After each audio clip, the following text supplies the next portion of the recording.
सात संगत जी प्यार से कहना धैर्य निरंकार जी। सात संगत जी, आज की साखी दिल छू लेने वाली है जो कबीर जी के जीवन पर आधारित है। समय न गवाते हुए आज की साखी शुरू करते हैं। सात संगत जी, एक बार की बात है, कबीर जी एक बाजार से गुजरते हैं तो देखते हैं कि एक बच्चा अपनी माँ के साथ बाजार आया है। माँ तो सब्जी खरीदने में लग गई और बच्चा एक बिल्ली के साथ खेलने में लग गया। वो बिल्ली के साथ खेलने में इतना तल्लीन हो गया कि भूल गया कि बाजार में है वो। भूल गया कि माँ का साथ छूट गया है। भूल गया कि माँ कहाँ गई। सात संगत जी, कबीर जी बैठे उसे देख रहे थे। वो भी बाजार आए थे अपना जो कुछ कपड़ा वगैरह बुनते हैं उन्हें बेचने। उन्होंने देख लिया कि माँ भी साथ थी इसके और वे जानते हैं कि थोड़ी देर में उपद्रव होगा क्योंकि माँ तो बाजार में कहीं चली गई है और बच्चा बिल्ली के साथ तल्लीन हो गया है। अचानक बिल्ली ने छलांग लगाई। वो एक घर में भाग गई। बच्चे को होश आया। उसने चारों तरफ देखा और जोर से आवाज दी, माँ। लेकिन बच्चे को अपनी माँ कहीं नहीं दिखी। बच्चे की चीख निकल गई। 2 घंटे तक खेलता रहा, तब माँ की बिल्कुल याद ना थी। लेकिन जैसे ही होश आया उसे अपनी माँ का ध्यान आया। माँ को कहीं दिखने के ना कारण वो रोने लगा, प्रार्थनाएं करने लगा। सात संगत जी, कबीर जी अपने भक्तों से कहते हैं, ऐसे ही प्रार्थना है जब तुम्हें याद आती है और एक चीख निकल जाती है।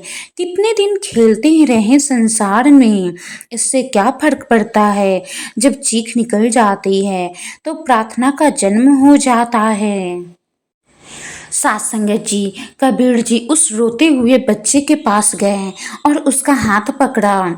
उसकी माँ को खोजने निकले।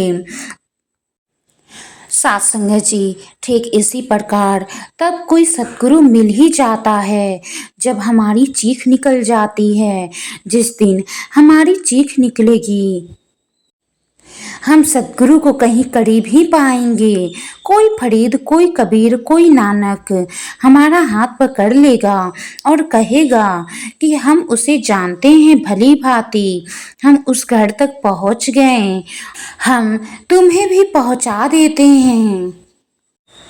सात संगत जी, यही सच्चाई है। आज समय के सतगुरु की कृपा हम पर हुई है और हम भी समय के सतगुरु के पास पहुंच गए हैं। लेकिन सात संगत जी, जब हमें इस समय के सतगुरु के बारे में कोई अता पता नहीं था तो हमें इसके पास ले जाने वाला भी कोई ना कोई था। जिस प्रकार उस बच्चे को उसकी माँ से मिलवाने वाले कबीर जी थे।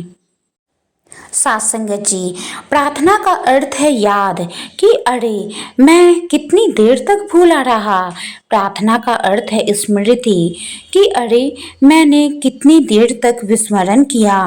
प्रार्थना का अर्थ है याद। अरे क्या ये भी संभव है कि इतनी देर तक याद भूल गई। तब एक चीख निकल जाती है। तब आंखें आंसुओं से भर जाती है, हृदय कांप जाता है। तब सारा संसार पड़ा रह जाता है। रेत के घर घूले हैं, फिर तो जब तक माँ ना मिल जाए तब तक चैन नहीं। सात संगत जी, इसीलिए तो फरीद कहते हैं कि बड़ा विरह है, बड़े रो रहे हैं, हड्डी हड्डी इस लंबी यात्रा से थक गई, पैर उठते नहीं, सब सपने धूल धूसरित हो गए हैं। अब बस एक तेरी आस है, सच्ची एक तेरी आस है। यही प्रार्थना है, इस प्रार्थना के पीछे छिपा परमात्मा।